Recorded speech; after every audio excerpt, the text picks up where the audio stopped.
Hi, Katya here, and I'd like to officially welcome you to the season of Cocktails on a Porch. I want to show you today a new cocktail that I discovered that I immediately proclaimed to be the cocktail of the summer, at least in my house. So today we'll make a pistachio martini. The lineup for this cocktail is perhaps something you wouldn't typically have in your pantry. I know I had to buy every single ingredient for it, but it was so worth it. I will be serving this martini all summer long. It is so delicious. I can't wait for you to try it. So let's make a pistachio martini. We're going to start with 1 ounce of vanilla vodka.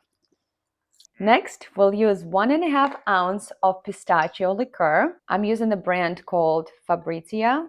There are other liqueurs available, but obviously pistachio flavor is very important here.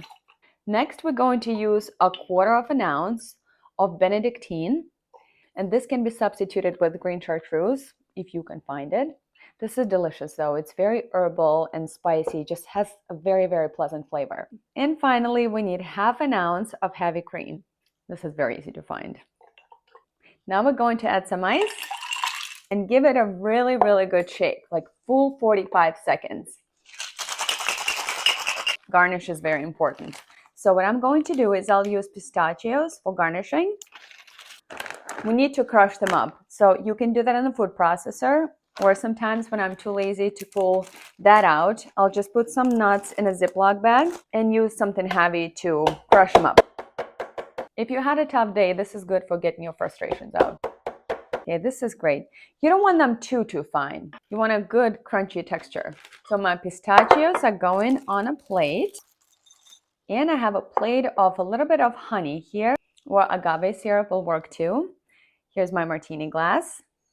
I'm going to dip the rim in the honey, and now it's going in my crushed up pistachios.